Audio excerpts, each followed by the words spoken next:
What's up, Tar Heel fans? This is Taylor Vippolis, and you're here right now listening to my podcast. So before we get into today's interview, I just wanted to thank everybody for listening. If you like what we're doing here at Inside Carolina, be sure to hit that subscribe button so you never miss out on any of our shows. And you could also help us out by leaving a 5-star rating and review.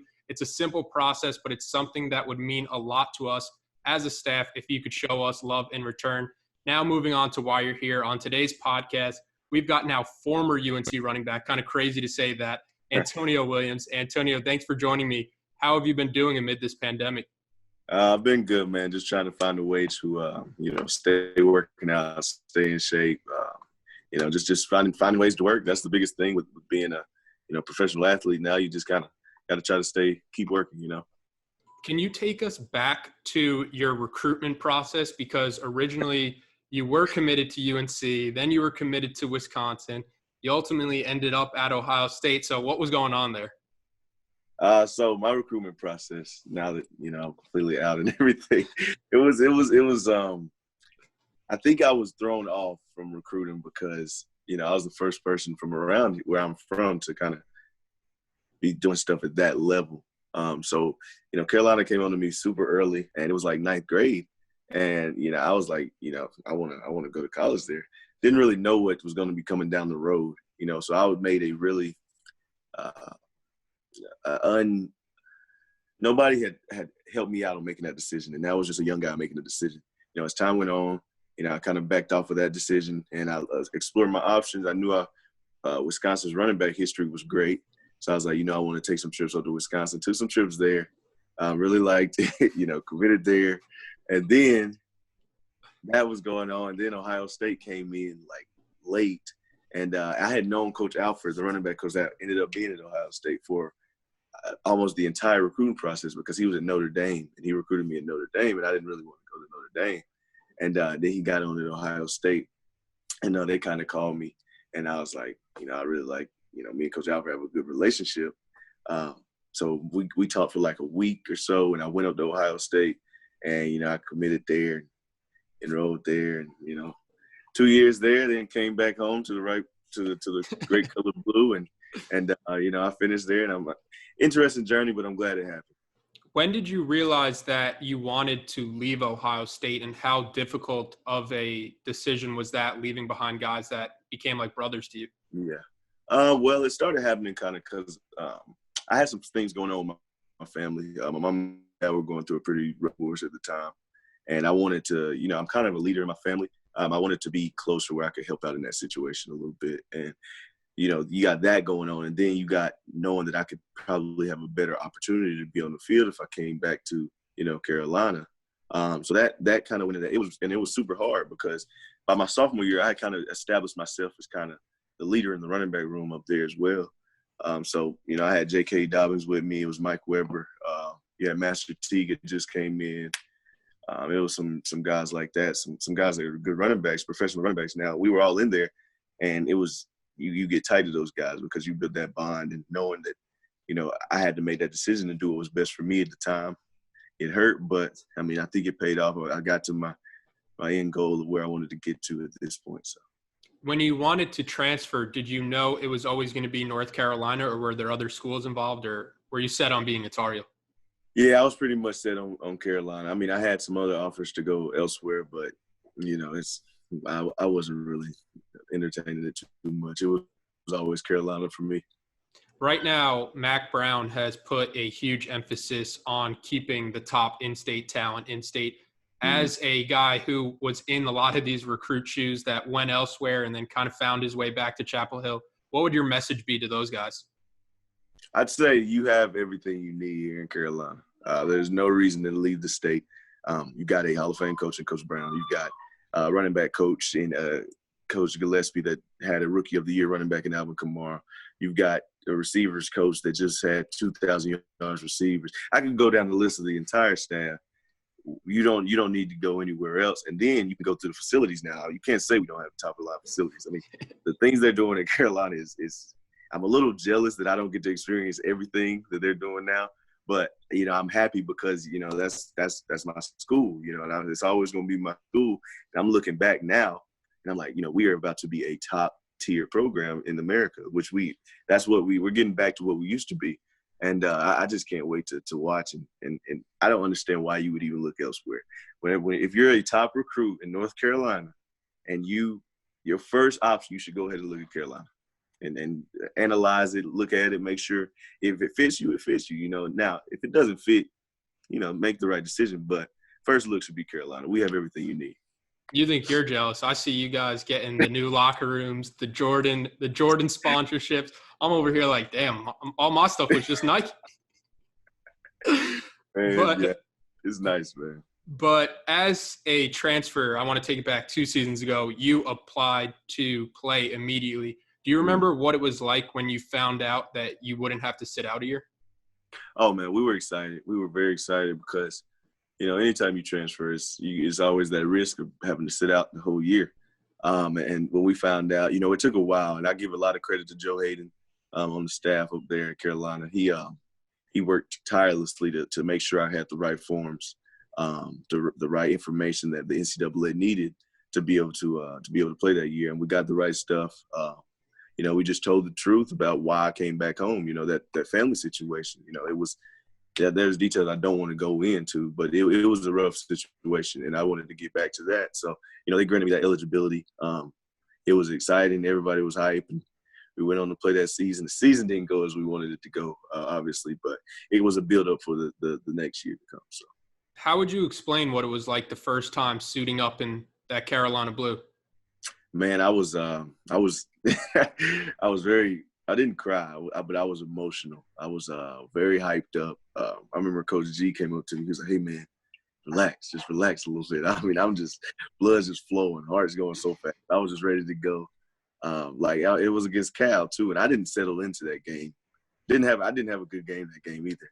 And I didn't settle in until like the third quarter. Like, I was just like, goodness, I'm playing for Carolina. Because in my mind, I'm thinking like, this is my home state. I want to do everything I can. And at the end of the day, I had to relax and just realize, just play football, do what you do. So, obviously, the year didn't go the way that the team wanted it to go, but can you put into perspective for fans how difficult a season is when you're working your absolute hardest and nothing seems to break your way? Yeah, it's bad. It's bad, and it takes a toll on the guys because usually you get a morale around the facility when you start losing. You lose a few in a row, and guys on the team, they get down. And I'm a super positive person. I like positive, like all of that stuff. And just being around, knowing that things weren't going well, there's not a lot of positivity going on. You can try to force it, you can try to put whatever you, but it's just realistically, it's hard to be positive in that type of situation. So it was tough because. I came back home and I was so happy to be at Carolina, and then that season happens. But we always had a positive outlook, like we could build onto this, and obviously, that's what happened this past year. Before 2019, that season, you said it's coming for Carolina football and it's going to be huge. What did you see from the program that gave you the belief to say that? We had all the pieces. We had every piece we needed. We had all the players. We had, like I said, we've had the facilities. It's just. So we just needed something. We just didn't know what it was at the time. And I think Coach Brown kind of brought that spark to us. And no, not talking bad on Coach Fedora at all. That's my guy. But, at that time, Coach Brown brought a spark that I felt that the team needed. And we had a winning season. And that number 2 class in the country right now, I mean, it's looking good for Carolina. Yeah, I'm glad you mentioned Coach Fedora because he's a guy who, he gave me a chance. He gave you a chance. You guys went out there this year. You guys won with a lot of guys. There weren't too many true freshmen out there besides a guy like Sam Howell. And Sam Howell was already on the way to being in the boat with Coach Fedora. But switching to Mack Brown, do you remember when you found out that Mack Brown was going to be hired to be your new head coach? Yeah, I did. So when I found out Coach Brown was going to be hired, I called Trey Holtz, and he was the assistant running back coach at Ohio State while I was there. And Trey actually played for Coach Brown at Texas. He was backup quarterback for Coach Brown at Texas. And I was just asking him questions and all that stuff. And he was like, yeah, you guys just got the best coach in America. I was like, okay, I'm going to trust you, dog. But obviously it worked out perfectly. Coach Brown's amazing, man. I'm so glad I got to play for him for a year. I wish it could have been for longer, but yeah, he's a great guy. What was it like the first time you got to meet him as your head coach? It was crazy because he was like, "I'm going to remember each one of y'all's faces and names," and we was like, all right, coach. And we walked through the first meeting and just remembered everybody's faces and names. But I remember first meeting I had with him personally. He didn't ask me anything about football. He was like, "What do you want to do when you're done playing?" And I was like, "I want to coach. I want to coach college." And he was like, "All right, I'll have that set up for you when you're done." All right, cool. And that was good connection to have. Pretty good connection. His whole pitch when he got here was that he's not here to rebuild and he wants to win now. How big of a confidence boost was that for the seniors that someone like Coach Brown, Hall of Fame coach, believed in you guys coming off a season where you guys had just won 2 games? Yeah, that was huge because that's letting you know, this guy, technically the guy really doesn't even know us all the way yet, but he believes in us. And that gives you a boost because Coach Brown, I think Coach Brown is a coach that coaches out of love. And what I mean by that is that he loves his players unconditionally to the point where you don't want to let him down. And guys play for Coach Brown because, he's such a good guy. He does everything for you. He tries to make sure you have the best facilities, best food, everything, best equipment, all of that. So you got a guy that's busting his tail for you. You're always going to want to bust your tail for him. And him believing in us was just an addition to all of that. A lot of times when a new coach comes along, there's staff turnover, but how excited were you when you found out that Coach Gillespie was being retained by Coach Brown? Yeah, I was super excited. Me and Mike and Vontae and all the other guys, we all pushed to try to get Coach G to stay. Yeah, it was exciting. I think Coach G is a top 3 and maybe not 2 or 3 running back coach in the country. I played for Coach Tony Alford at Ohio State and Coach G at UNC, both very similar coaching styles, and you see they produce some of the best backs in America every year. So I think Coach G's an amazing running back coach. What is he like as a coach? Coach G's a guy, man. He's an intense dude, very intense about his business, but it puts you in a professional mindset. I think having Coach G these past 2 years have prepared me for where I'm at now. What to expect, kind of, it's like you either can do it or you can't. It's no beating around the bush. And I think, that's going to prepare all those guys in that room for not just football, but life as well. All right, I just wanted to take a quick break here so I can remind everyone about Johnny T-Shirt. Now more than ever, Johnny T-Shirt needs your support as a locally owned business at Chapel Hill. Whatever you could want when it comes to Carolina apparel, I'm sure Johnny T-Shirt has got you covered. And if you're here listening to this, you obviously love football, so get this, their football jerseys are currently 40% off. You can't beat that price, that quality, and that customer service you're going to get from Johnny T-Shirt anywhere. And we are all watching The Last Dance right now on ESPN, so why not treat yourself to an MJ jersey? Because after all, it's where Mike became Michael. Johnny T-Shirt is run by great people that need our support, and we all know UNC fans love repping their school gear, so it's a win-win. And don't forget, Inside Carolina, premium subscribers save 10% off their orders. All right, Antonio, getting back on track, at Ohio State, you were around some great quarterbacks, JT Barrett, Dwayne Haskins, even Joe Burrow, who went on to win the Heisman and become the #1 pick this year in the draft. What did you see from Sam Howell this year to make you think he could be elite? Sam Howell possesses everything that those guys have, somewhat maybe at an earlier level, at an earlier stage than when I've seen it in them. Dwayne came in. Me and Dwayne were the same class, so Dwayne came in with all the mechanics. He had perfect throwing. He was just slinging it already, right?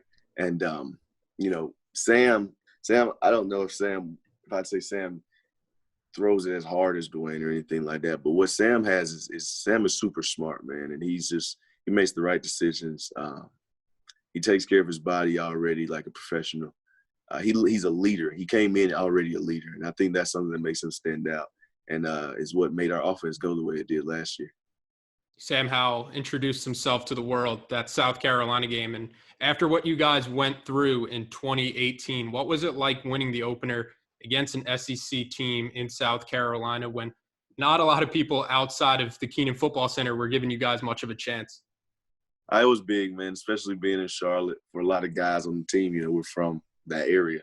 And then knowing how bad that last season was, opening up 1-0, that feels good, man. And I think that game set the tone for the season. I definitely think that game set the tone for the season because it let us know we can hang with anybody that's lined up on the field against us.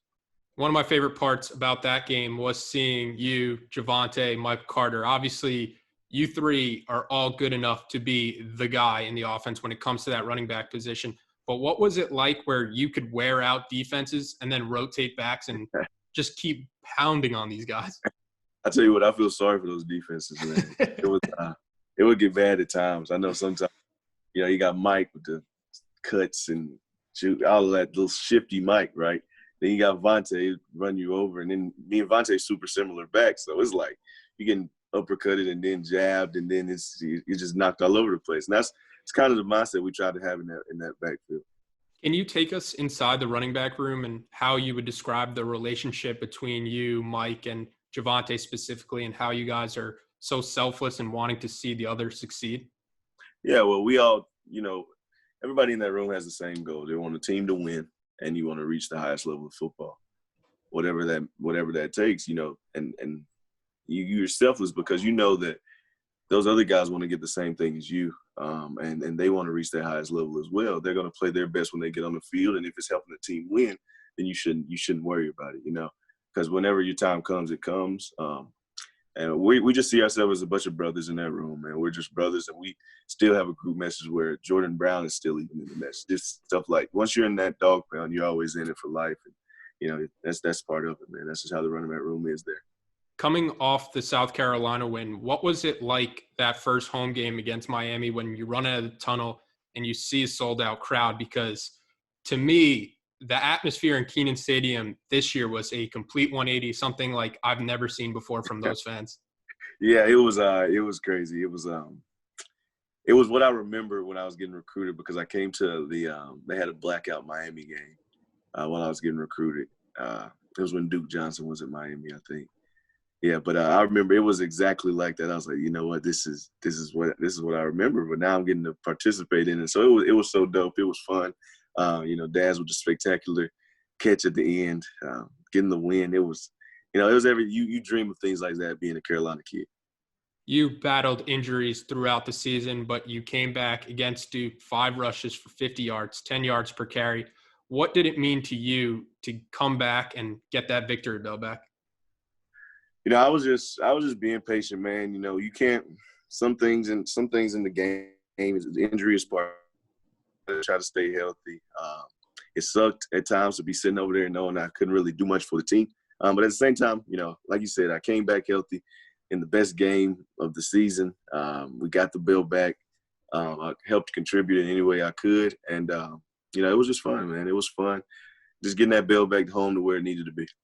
Then to become bowl eligible, you had to beat NC State to end the year. And not only did you guys beat them, you absolutely just ran the score up. How sweet was that night to not only become bowl eligible, but also go into Carter Finley and whoop up on the Wolfpack? It was raining. It was muddy. They didn't want to be out there. We wanted to be out there.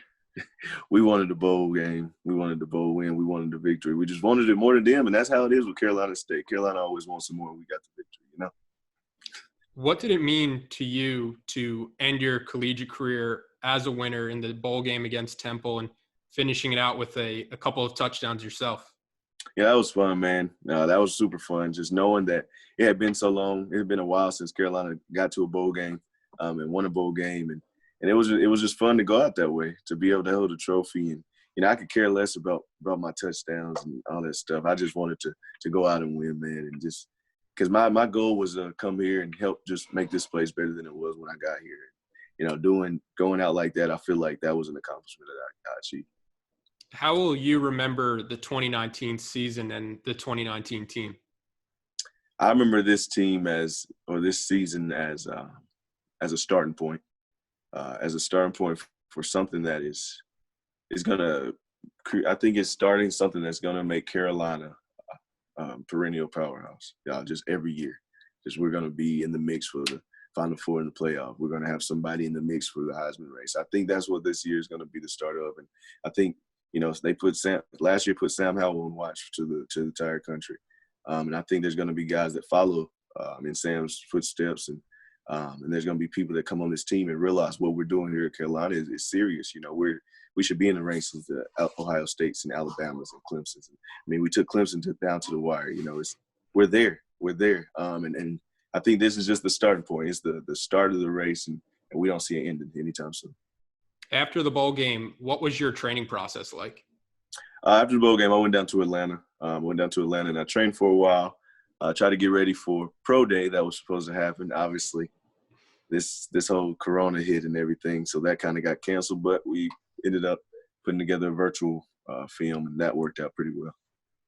As if it wasn't tough enough to make the NFL, right? The pandemic hits where you can't even go meet with teams. What was that like where you have to virtually hold workouts for teams? It was weird. It was weird because, they got us. So everything we did, we kind of tried to get it from aerial view. So the teams, when they watched the film, they could, recorded themselves the times or whatever they wanted to do. But we also gave them times. But, if they didn't trust the time, they got the view where they can time our starts and finishes and everything. But, it worked out. Teams reached out. If a team wants you, they want you. At the end of the day, you can do what you want with the times and everything, but your film is going to be the thing that backs it up the most. You signed with the Bills after the draft. What was the process for you like when you're an undrafted free agent trying to find the best situation possible for you? Yeah, so I had talked to the Bills 2 days before I had talked to the running back coach for the Bills 2 days before the draft had started. I knew they were one of my top teams. I had a few teams interested. And we figured it would either be seventh round or undrafted free agent. So we waited through the seventh, and the Bills had their pick in the seventh and didn't get there. And we were like, gosh, it might be, I was like, and I'm telling my parents, I was like, just be patient. We got to be patient. And it's like, all right. And as soon as the Giants had that last pick that went off the board, as soon as it went off, my phone started ringing, and it was Buffalo. And they were like, hey, you want to come to Buffalo? I was like, yeah, I want to come to Buffalo. Why not? And he was like, good, because your agent's working on the deal right now. So I was like, perfect. So, that worked out well. I kind of signed as a priority free agent. So technically I wasn't drafted, but, I got kind of the benefits of being drafted because I was one of the guys they wanted to get off the board quick. So it worked out well, man. What was the moment like for you when you put pen to paper and you realized the childhood dream of making it to the NFL? Man, it's emotional, man, because you think about all the things, the times you woke up early in the morning and nobody was in there working with you. It was just you. You think about the nights where you question if you really wanted to, pursue this. You question, why that coach was yelling at you in that moment. You question it, but now you're like, I appreciate it because, I finally got to where I wanted to get to. Now I'm not even, close to being done with what I want to do. I want to eventually, I want to be one of the best backs in the league, and I know I got to definitely work to get there. But just being here so far, I'm super excited. It's a dream come true. Antonio, thanks so much for catching up with me today. And I know I speak for a lot of people over at Inside Carolina that we're over here rooting for you, man. I appreciate that, man.